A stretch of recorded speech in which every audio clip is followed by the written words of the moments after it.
네, 이번에는 코인 시장 짚어보도록 하겠습니다. 코인이 머니 시간인데요. 자, 먼저 24시간 동안 우리 코인 시장 어떻게 움직였을지 확인해 보도록 하겠습니다. 자, 24시간 동안 가장 크게 움직였던 종목 1위에는 비트코인이 있고요. 2위에는 이더리움, 그리고 3위에는 리플이 자리를 차지하는 모습 보여줬습니다.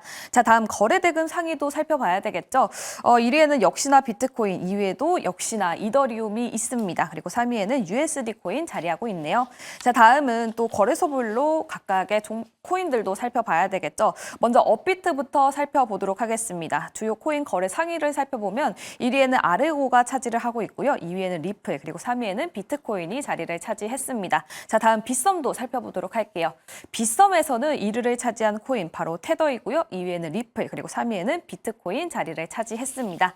자, 오늘 코인이머니 오늘도 두 분과 함께 이야기 나눠보도록 하겠습니다. 동국대 국제정보보호대학원 황석진 교수, 그리고 불장TV 퍼즈 대표 이현우 대표와 이야기 나눠보도록 하겠습니다. 어서 오세요. 네, 안녕하세요. 네, 안녕하십니까. 자, 먼저 코인계 신사분부터 만나보도록 하겠습니다. 황석진 교수님과 함께 이슈 두 가지 체크해 볼 텐데요. 오늘 첫 번째 이슈는 어떤 게 있을까요? 네, 코인 시장의 알뜰한 소식만 전해드리는 코인계 신사 황석진 교수입니다. 오늘 두 가지 소식을 또 가지고 나왔는데요. 첫 번째는 이제 어제 그 한국은행에서 그 2024년도 지급결제 보고서가 출간이 되었습니다. 근데 여기 흥미로운 건 뭐냐면 여러 가지 이제 지급 결제 수단에 대한 부분도 있지만 특히 이제 가상자산 시장 자체가 폭발적으로 증가했다 이런 내용을 담고 있는데요. 혹시 그 가상자산 시장의 투자자가 몇 만인지 아세요 혹시? 아, 저는 이미 대본을 확인해가지고. 아, 그러세요? 네. 네, 1,825만 명. 예, 네. 어마어마한 숫자죠. 예, 그리고 거래 대금 시가총액이 한 104조 정도. 예, 이 정도 돼 있습니다. 그게 그 7개월 전까지만 해도 그렇게 이제 1,000만 명을 육박하지 않았는데 지금 현재 이제 1,800만 명, 두 배 이상의 어떤 그 투자자가 유입이 됐고 그리고 시가총액도 훨씬 더 많이 늘어난 이런 영향을 지금 이제 이 가상자산 시장에 이게 보여주고 있습니다. 근데 문제는 뭐냐면 이 지금 현재 그 스테이블 코인에 대한 이슈가 지금 계속 나오고 있기 때문에 아무래도 이제 한국은행에서 이 스테이블 코인에 대한 그 규제 적극적으로 의견을 개진하겠다 이런 의사를 지금 이제 계속 내비치고 있어요. 왜냐하면 이 스테이블 코인 같은 경우에는 이 달러라든가 원화 이거랑 연동돼서 이제 지급 수단으로서의 어떤 가치가 있는 것으로서 인정이 되기 때문에 아무래도 이제 중앙은행의 어떤 통화 정책이라든가 금융 안정에 영향을 미칠 소지가 상당히 많아서 이 한국은행이 실질적으로 이 통화 정책에 대한 오너십을 갖고 있거든요. 그런데 이 스테이블 코인이 그 시장에서 상당히 많이 유통이 된다 그러면 아무래도 이 지급 그 결제 수단으로서의 어떤 가치가 상당히 떨어질 수도 있고 지급 결제 수단 자체를 상당히 혼동시키는 이런 역할이 발생할 수가 있기 때문에 거기에 대해서 한국은행 자체가 그 상당히 민감하게 좀 생각을 하시는 것 같습니다. 물론 한국은행 입장에서 당연히 그럴 수가 있는 것이죠. 그래서 이 스테이블 코인 그 어떤 규제 체계에 대해서 전면적으로 어떤 이 규제를 할 때 의견을 적극적으로 개진하겠다 이렇게 얘기했기 때문에 향후에 그 2단계 법안에서 이제 가상자산 기본법 요 다음 주제가 이제 그거거든요. 거기서 그 스테이블 코인이 논의될 때 한국은행에서 어떤 그 입장을 계속 그 천명하는지 꼭 지켜봐야 될 것 같습니다. 네, 알겠습니다. 스테이블 코인과 관련해서 이야기를 나눠주셨는데요. 그렇다면 이 스테이블 코인이 금융시장에서 어떤 역할을 해주는 거예요? 네, 아무래도 이제 그 좀 전에도 말씀을 살짝 드렸는데 스테이블 코인 자체가 이 달러라든가 법정 통화랑 연동되는 경우가 상당히 많이 있습니다. 이제 그러다 보니까 그 기존의 어떤 법적 통화를 가지고 어떤 지급 결제 수단으로서 사용을 계속했었는데 그게 이제 스테이블 코인으로 바뀐다 그러면 지금 점점 잠식되고 있는 상황이거든요. 이제 그러면 아무래도 그 통화 정책이라든가 통화량이라든가 이런 부분을 결정한 한국은행의 입장에 있어서는 금융시장 자체에서 이 스테이블 코인에 대한 규제 체계라든가 뭐 어느 정도가 유통이 되고 있는지 이런 부분이 지금 전혀 확인할 수가 없다 그러면 이 인플레이션이 또 가중될 수도 있는 것이고요. 그리고 얼만큼 더 이 그 법정화폐를 발권해야 되는지 이런 부분에 대한 그 고민도 좀 해봐야 되는 거기 때문에 금융시장에 있어서는 상당히 그 우려의 목소리가 나올 수도 있는 것이죠. 네, 알겠습니다. 이렇게 첫 번째 이슈 관련해서 이야기를 나눠봤고요. 두 번째 이슈로는 아까 말씀을 해주신 것처럼 가상자산 기본법 2단계에 대해서 이야기를 해주신다고 하는데요. 자세하게 짚어보도록 하겠습니다. 네. 이제 우리가 이제 그 가상자산 관련해서 법안이 지금 현재는 두 개 있습니다. 하나는 특정금융정보법 그래서 2021년도 이 3월 달에 시행된 법안이 하나 있고요. 그리고 작년에 이제 7월 19일 날 2024년도 7월 19일 날 시행된 가상자산 이용자 보호법 이 두 가지 법안이 있는데 하나는 이제 특정금융정보법 같은 경우에는 자금 세탁 방지에 그 차관을 두고 그리고 이 가상자산 사업자에 대한 이제 신고 수리 의무 뭐 이런 부분이 지금 들어가 있어요. 그리고 그 작년 7월 19일에 시행된 것은 말 그대로 가상자산 이용자 보호법입니다. 그래서 가상자산 투자자에 대한 이 자산을 보호하는 이런 쪽에 지금 방점을 찍다 보니까 아무래도 시장의 어떤 육성이라든가 발전 그리고 제일 중요한 법정 기구에 대한 논의가 지금 상당히 빠져 있어서 이 금융위원회를 중심으로 해서 국회도 그렇고 가상자산 2단계 이 법안에 대해서 지금 현재 그 속도를 좀 내고 있는 이런 부분인데요. 특히 이 가상자산 요번에 이제 나오는 것은 가상자산 기본법이라고 이제 얘기를 할 수가 있습니다. 근데 이 가상자산 기본법에는 무엇이 담겨되느냐 이제 이런 부분이 가장 중요한데요. 크게 네다섯 가지를 좀 말씀드릴 수가 있습니다. 첫 번째는 이 발행 규제입니다. 그리고 이제 영업 규제, 그리고 좀 전에 말씀드린 이제 스테이블 코인 규제. 뭐 그리고 좀 더 말씀드리자면 이제 법인의 어떤 시장 참여 이제 이 부분도 한번 짚어드렸죠. 그리고 또 한 가지는 그 이 법정 기구가 지금 없기 때문에 어떤 이 시장의 어떤 자율 감시 기구 이런 장들도 상당히 그 없는 부재한 상태거든요. 그래서 이런 5가지 정도가 이런 기본법에 포함되지 않을까 지금 그렇게 보고 있는데 원래는 지금 21대 국회에서 이런 부분이 그 포함이 돼가지고 법안이 여러 군데가 이제 발의가 되다가 실질적으로는 이 가상자산 이용자 보호법만 이 제정이 되고 말았거든요. 그러니까 이번 기회에 이제 디지털 자산 기본법이 다시 제정이 된다 그러면 시장의 육성이라든가 진흥 이런 쪽에 포커싱이 좀 많이 맞춰서 조치가 돼야 되고 특히 이 한국은행에서 우려하고 있는 이 스테이블코인에 대한 규제 부분 그리고 이 자율 규제 기구 그래서 법정 기구에 대한 부분도 반드시 담겨서 어떤 시장의 건전화라든가 신뢰성을 좀 더 확보해 줄 수 있는 이런 쪽으로 이 법이 좀 제정돼서 운영이 돼야 되지 않을까 지금 그렇게 보고 있습니다. 네, 알겠습니다. 이렇게 기본법 2단계에 대해서 이야기를 나눠봤는데요. 그렇다면 최근에 또 우려하는 점도 있을 것 같습니다. 민간 주도의 이 통화 수단이 혹시나 정부의 통화 정책 수행에 방해가 되지는 않을까라는 우려감도 존재하다고 하는데 이 부분에 대해서는 어떻게 생각하십니까? 네, 아무래도 뭐 좋은 지적인데요. 실질적으로 이제 그런 그 통화를 이제 발행한다. 특히 이제 스테이블 코인 관련해서 이슈가 좀 될 것 같아요. 그래서 아마 그 2단계 법안에서는 이제 스테이블 규제에 대한 부분이 이제 명확하게 이제 들어가지 않을까 지금 그렇게 보고 있는데 이 스테이블 코인 같은 경우에는 그 원바이 원 그러니까 이 스테이블 코인 하나를 발행하게 되면 그만큼의 상응하는 법정 화폐를 이 예치를 해놔야 되는 것입니다. 그러니까 스테이블 코인 영어로 해서 이제 안정적인 뭐 자산 이렇게 얘기할 수 있지만 실질적으로 이제 풀어서 얘기한다 그러면 가치 안정형 가상 자산이라고 이렇게 부를 수가 있거든요. 그렇기 때문에 이것을 만약 민간에서 계속 발행을 한다 그러면 통화 정책도 그렇고 인플레이션을 잡지 못하는 이런 실질적으로 이 통화 정책에서 이슈가 계속 발생할 수 있기 때문에 민간이 발행하는 자체는 이 상당히 어떤 준비가 잘 돼 있어야 되는 겁니다. 특히 뭐 은행도 민간이잖아요. 근데 이 지금은 뭐 USDT라든가 USDC라든가 얼마 전에 말씀드렸던 그 이 리플의 그 USD도 실질적으로 대부분 다 민간에서 발행한 것이잖아요. 근데 이게 처음에는 몰랐는데 지금 전 세계적으로 어떤 이 스테이블 코인에 대한 이제 광풍이 불었죠. 우리는 원래 이제 2022년도에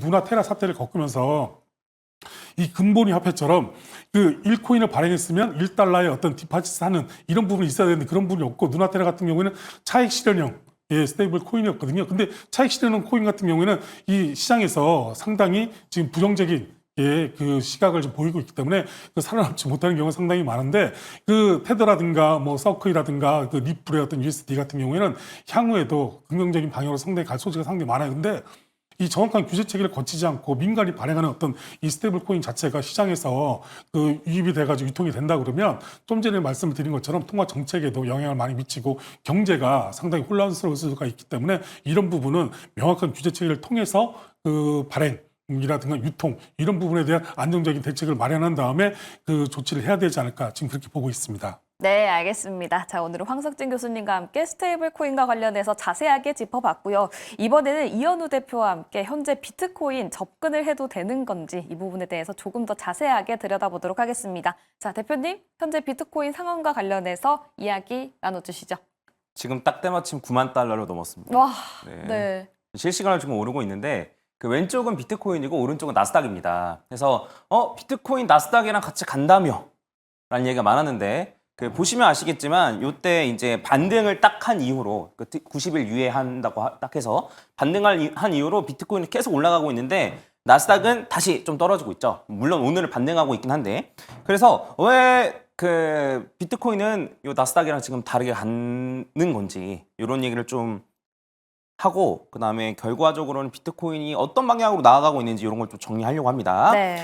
자, 해서 그 일단은 비트코인 같은 경우에는 그 호재가 없었던 건 아니에요. 그래서 폴 애킨스라고 이제 암호화폐에 친화적인 요 사람이 SEC 의장으로 지금 임명됐고, 그다음에 그 마이크로 스트래티지, 그러니까 이제 마이클 세일러가 비트코인을 또 매수한다는 얘기가 있었거든요. 근데 사실 폴 랭키스가 되는 거는 이미 나와 있었던 거고, 그다음에 마이크로 스트래티지가 산다고 비트코인이 그냥 오르는 건 아니었거든요. 매번 오르는 건 아니었거든요. 그래서 왜 이렇게 되는지에 대해서 한번 얘기를 해보도록 하겠습니다. 이제 먼저 안전자산이 뭔지에 대한 얘기를 먼저 좀 하고 싶어요. 그 안전자산이 대부분은 뭐 위험자산이랑 반대로 가거나 뭐 변동성이 적거나 이렇게 생각하시는 분들이 있는데, 제 개인적인 생각으로는 그런 식의 안전자산이 아니고, 만약에 전쟁이 나면 내가 뭘 갖고 있을 것인가 의 의미라고 생각해요. 네. 왜냐하면 달러랑 금도 둘 다 안전자산이라고 하는데 둘은 가격이 반대로 가거든요.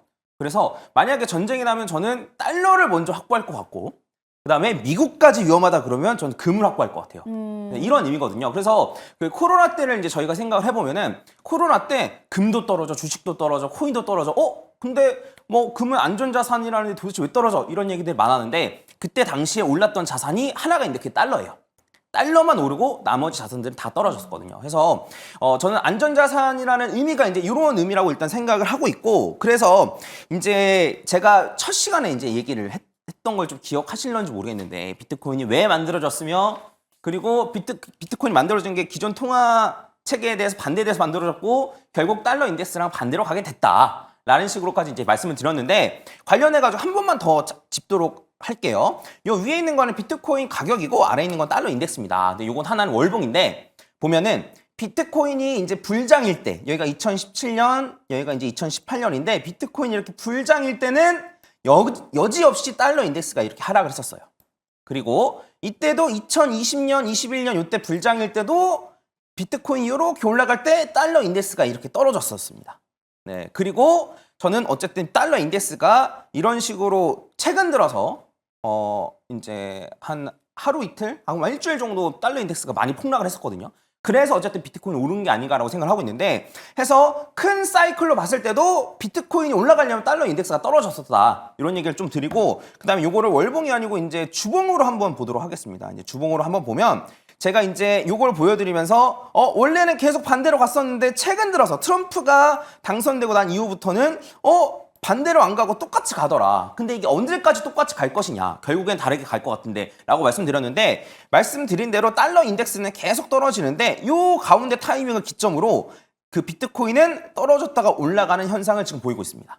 네, 그래서 여기까지는 비트코인이랑 달러랑 비슷하게 가는데, 이 이후부터는 반대로 가는 움직임을 보이고 있어서 저는 비트코인 올랐다라고 생각을 하고, 그러면 나스닥도 일반적으로 달러 인덱스가 떨어지면 올라가거든요. 근데 왜 나스닥은 이번에 계속 떨어지냐면, 나스닥은 단순히 통화량뿐만 아니고 그 기업의 실적, 안 그러면 경기 침체에 대한 불안함, 이런 게 반영돼서 달러 인덱스랑 나스닥은 같이 떨어지는 경우가 있거든요. 이런 경우가 굉장히 드문데, 예전에 닷컴 버블이나 리먼 사태 그 정도쯤 되면은 달러랑 요 나스닥이 같이 떨어지는 경우가 있습니다. 근데 지금은 상황이랑 조금 달라요. 그때는 미국이 정말 망하나라는 얘기가 있어서 떨어진 건데, 지금은 뭐 유로가 높아지거나 뭐 이런 것 때문에 뭐 달러 인덱스가 떨어지는 것도 있어서 뭐 그냥 참고 정도로 하시면 될 것 같고. 그래서 이제 제가 하고 싶은 제가 말씀드리고 싶은 건 뭐냐면, 결국 같이 가다가 지금 어쨌든 달러 인덱스랑 비트코인이랑 반대로 가고 있다 정도로 저는 얘기를 하고 싶은 거예요. 그리고 요거 말고 제가 하나 더 이제 자료를 좀 준비했는데 같이 보도록 하겠습니다. 자, 요 파란색 선은 비트코인 가격이에요. 그리고 빨간색 선은 글로벌 M2입니다. 그래서 이제 글로벌 M2라는 지표가 있는데, 이 지표는 트레이딩 뷰어에 있는 지표인데, 미국, 중국, 유럽, 일본, 영국의 통화량을 합친 거예요. 근데 이제 요것만 보면은, 요거는 이제 해외 그 유명 분석가인 라울 팔이 먼저 처음 발견했던 거예요. 요것만 보면은 빨간색이랑 파란색이랑 도대체 뭔 상관일까라는 생각이 좀 드는데, 요거를 요 글로벌 M2를 10주를 이제 땡긴다고 해야 될지 뒤로 보낸다고 해야 될지, 어쨌든 요 빨간색을 10주 정도 뒤로 이렇게 보낼 수가 있는데, 네, 그래서 10주 정도 이제 뒤로 보내게 되면 요 비트코인이랑 이제 기가 막히게 일치하거든요. 아, 이거 로딩이 조금 느리네요. 네. 해서 그냥 이제 로딩이 아직 안 되긴 했는데, 그냥 네. 이제 제가 말씀을 드리면은, 네. 이제 10주를 간격으로 따지면은 여기랑 여기까지 비트코인 고점과 글로벌 M2의 고점이 딱 10주 차이가 나요. 아. 네. 그리고 여기 있는 저점이랑 여기가 정확히 10주 차이가 납니다. 네. 그리고 요번에 반등했던 요 타이밍이랑 얘도 10주 차이가 납니다. 이제 맞춰졌네요. 네. 그래서 10주가 딱 옮겨졌는데, 보시면 굉장히 흡사하죠. 네네. 그래서 이제 요 라울 파리라는 사람이 주장했던 건 이거였어요. 그 전 세계적으로 돈이 많이 풀리면 그러면 어쨌든 통화의 가치가 떨어지는 건데 돈이 많이 풀리면 그 유동성이 결과적으로는 비트코인에 들어오는데 한 10주 정도 걸려서 들어오더라. 네. 그리고 요 사실 요 글로벌 램프가 풀리면서 가장 즉각적으로 반응하는 건 금이기도 해요. 그래서 금은 요걸 10주 뒤로 안 미뤄도 바로바로 반영이 되고 그다음에 금에 갔던 자금이 여기 비트코인으로도 오는 게 아닌가라는 주장을 하긴 하는데 그래서 이런 걸 봤을 때는 어쨌든 글로벌 램프가 계속 풀리고 있기 때문에 비트코인의 가격은 좀 긍정적이지 않나라고 생각을 하는 거예요. 물론 제가 방송에 들고 나왔기 때문에 안 맞을 수도 있겠죠. 원래 방송에 들고 나오면 안 맞기 때문에. 근데 이제 제가 말씀드리고 싶은 건 이거예요. 비트코인의 흐름을 한번 봤으면 좋겠다. 그렇죠. 네, 비트코인이 어떻게 만들어진 자산이며 그리고 결과적으로는 지금 달러랑 반대로 가고 있고 그다음에 통화량이 풀리면 풀릴수록 비트코인의 가격이 올라가고 있고 그러면 저희가 이제 생각을 해봐야 되는 게 뭐냐면 달러 인덱스는 앞으로 오를까 내릴까라고 생각을 해보면 금리 인상을 할 수는 없잖아요. 그렇죠. 네, 금리 인하할 가능성이 높은데 그럼 금리 인하를 하게 되면 달러의 가치는 떨어질 수밖에 없거든요. 그래서 그런 걸 생각을 해보고 그다음에 전 세계적으로 돈을 다시 걷어들이는 긴축 정책을 할 것이냐 안 그러면 요 경제 위기를 타개하기 위해서 돈을 풀 것이냐라고 생각을 해보면 좀 그 정답은 사실 좀 생각하기 쉬운 게 아닌가. 그리고 그거에 따라서 비트코인의 가격이 움직인다면 비트코인은 중장기적으로 혹은 올해 한 해 동안만이라도 조정은 있을 수 있겠지만 과연 연말쯤 갔을 때 비트코인이 지금 가격보다 높을까 낮을까 이런 걸 한번 생각을 해보셨으면 좋겠어요.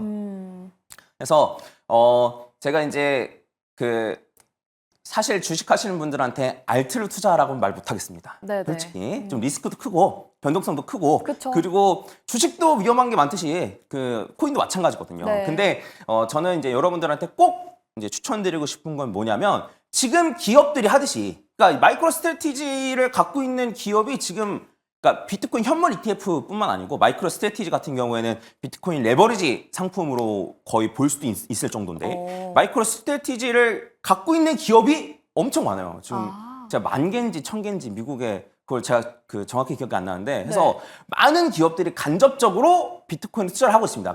근데 그런 기업들이 비트코인에 몰빵할까요? 그게 아니라는 거예요. 갖고 있는 현금성 자산. 왜냐면 돈의 가치는 계속 하락하니까. 순댓국이 10년 전에 지금 10,000원이지만 순댓국이 10년 전에 5,000원이었던 것처럼 돈의 가치는 계속 하락하기 때문에 그걸 해칭하기 위해서라도 어쨌든 여러분들 비트코인을 포트폴리오에 조금 넣어두시는 게 어떨까? 네, 이렇게 말씀드릴 수 있겠습니다. 네, 알겠습니다. 달러와 관련해서도 비트코인을 연관해서 이야기를 해주셨는데 저 여기서 또 질문 드리고 싶은 게 최근에 금하고는 비트코인이 같이 움직이지 않았나요? 네. 가장 최근은 그렇게 움직였죠. 그래서 일반적으로 달러랑 금은 아예 반대로 가고 그리고 원래 비트코인도 달러랑 반대로 가면서 비트랑 금은 비슷하게 가는 경향이 있었는데 최근 들어서 트럼프가 당선되고 난 이후로는 이제 그런 게 좀 깨지는 움직임을 보이다가 최근 들어서는 좀 같이 가는 움직임을 좀 보이고 있어요.